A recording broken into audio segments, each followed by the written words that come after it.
बिस्मिल्लाहिर्रहमानिर्रहीम। इय्याका नअबुदु व इय्याका नस्तईन। इसने मरने से पहले एहतराफ़ कर लिया कि ये घर आगा साहब का है। आज की कहानी का मौजू है सब्र का इनाम। आगा साहब एक स्कूल टीचर होते हैं। आपको पता है प्राइवेट स्कूलों में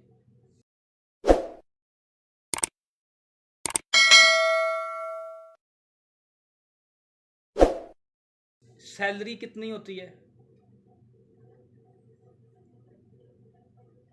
बहुत कोई अच्छा टीचर है तो उसे 25,000 मिलता है, 30,000 मिल जाता है। इसके बावजूद आगा साहब अपनी सारी ज़िंदगी पाई पाई जोड़कर एक घर लेते हैं और उस घर को किराए पर दे देते हैं। बड़ा अच्छा उनका गुजारा चलता है। फिर एक वक्त ऐसा आता है उनकी ज़िंदगी में कि वो किराया लेने के लिए अपने ही घर का जाते हैं और उधर एक अजीब सी शक्ल वाला इंसान बाहर आता है। आगा साहब उसको देखकर बड़े परेशान हो जाते हैं। वो कहते हैं कि मैंने तो तुम्हें यह घर किराए के लिए नहीं दिया, जिसको दिया था वो किधर है? वो कहता है ये घर मेरा है, ये मैंने खरीदा है। आगा साहब कहते हैं कि तुमने ये घर किससे खरीदा है? ये बात करने के बाद वो गुस्से से घर का दरवाज़ा बंद कर देता है और आगा साहब को समझ आ जाती है कि उनके साथ हाथ हो चुका है। बड़े बड़े परेशान होकर आगा साहब जब वापस आते हैं तो गहरी सोच में पड़ जाते हैं। उनके घर वाले, उनकी वाइफ, उनके बच्चे उनसे पूछते हैं कि क्या वजह है। वो उन्हें सारी बात बताते हैं कि जो घर हमने रेंट पर दिया था उसके ऊपर कब्जा हो चुका है। अच्छा, अब ये सारी बात सुनने के बाद आगा साहब को एक चीज़ तो समझ आ गई थी कि जो आदमी कब्जा कर कर बैठा है उसके पास कुछ ना कुछ तो होगा। इर्द गिर्द के लोग इकट्ठे होते हैं, आगा साहब के कुछ जानने वाले आते हैं। वो वापस उस घर में जाते हैं और उस शख्स से कहते हैं तुम किस बुना पर इस घर को अपना डिक्लेयर कर रहे हो? उसने जो फर्जी कागज़ बनाए होते हैं, अजीब सी शक्ल वाले इंसान ने, ये जो लोग हराम खाते हैं इनकी शक्लें खुद ब खुद अजीब हो जाती हैं। उनके चेहरे से नज़र आता है ये आदमी हराम खाता है, हराम खोर है ये। शक्लें बिगड़ जाती हैं हराम खाने से। बहरहाल वो उन्हें कागज़ दिखाता है घर के, जो बिल्कुल देखने में असली और जेन्युइन नज़र आ रहे थे। वो सारे चुप कर जाते हैं, वापिस आ जाते हैं। वापिस आने के बाद वो एक फ़ैसला करते हैं कि इसकी रिपोर्ट थाने में करवानी चाहिए।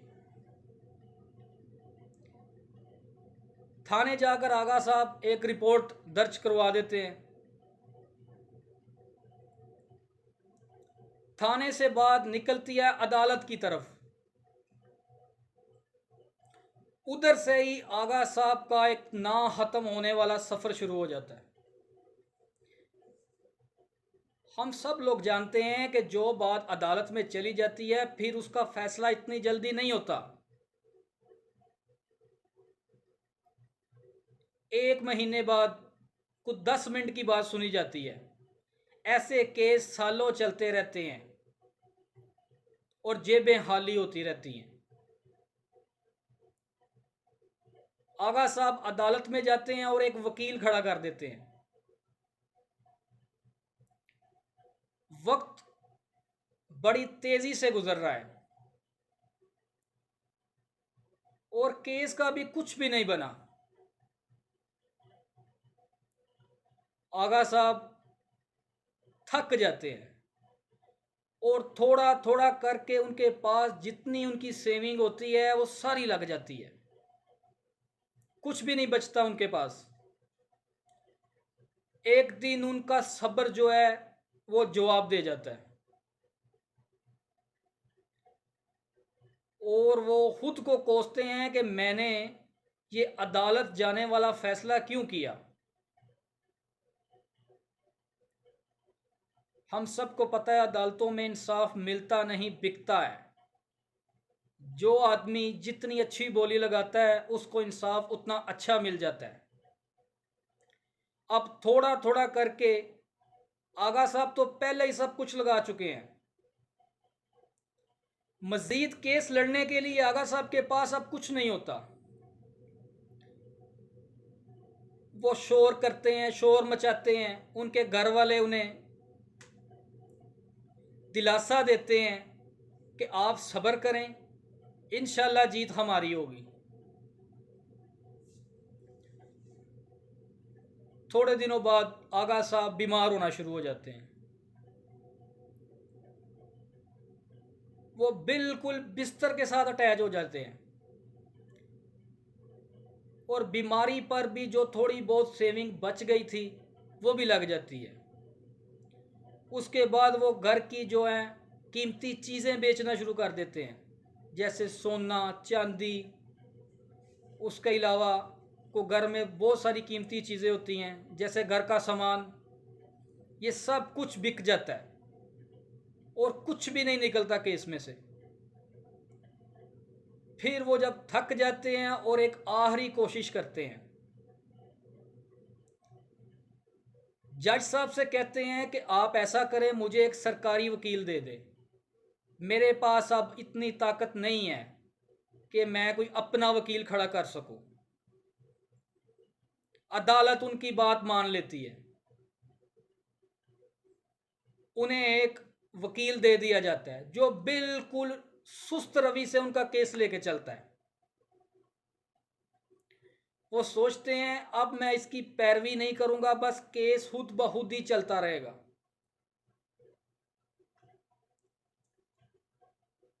कुछ दिनों बाद उनके वकील का फोन आता है और वो उन्हें बताता है कि आप केस मुकम्मल तौर पर हार चुके हैं। इनका सरकारी वकील था और दूसरी तरफ खुद खड़ा किया हुआ वकील था। वो सब्र करते हैं,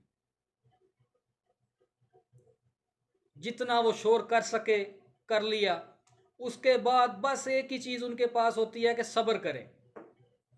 सारे घर वाले, दोस्त, अहबाब जो भी उनके मिलने वाले थे, सब उन्हें कहते हैं कि आप बस सब्र करें। वो सब्र करते हैं। अगले दिन सुबह सुबह वो ही सरकारी वकील जिसने एक दिन पहले रात को फ़ोन किया होता है कि आप केस हार चुके हैं, वो खुशी से उनके घर में आता है और आकर उन्हें बताता है कि जिस प्रॉपर्टी डीलर ने आपके घर के डुप्लीकेट कागज बनवाए थे वो रात का मर चुका है और मरने से पहले उसने एहतराफ़ किया है कि आपके घर के जो कागज थे वो डुप्लीकेट थे। उसका यही बयान अदालत में जमा करवाया है और अदालत ने आपको आपका हक दे दिया है। आपको मुबारक हो। इस तरह से उन्हें उनके सब्र का इनाम मिल जाता है। इस कहानी में हमने सुना कि कैसे उनकी सारी ज़िंदगी की कमाई पलक झपकने से पहले उनको उनके हाथ से निकलती हुई नज़र आ रही थी, लेकिन उन्होंने हिम्मत नहीं हारी। हिम्मत हारने के बाद उन्होंने अपनी कोशिश की है कि ये घर इनकी मेहनत का इन्हें वापस मिल जाए और सब्र के साथ उसे हासिल किया है। हम सबको भी चाहिए कि अगर ज़िंदगी में कोई भी मसला सामने आ जाए तो सब्र करना चाहिए। जितनी ताकत सब्र में है किसी चीज़ में नहीं है। सब्र करने वाले इंसान के साथ रब होता है। हमें सब्र को ताकत समझना चाहिए, सब्र वाले के साथ खड़ा होना चाहिए। अस्सलाम वालेकुम।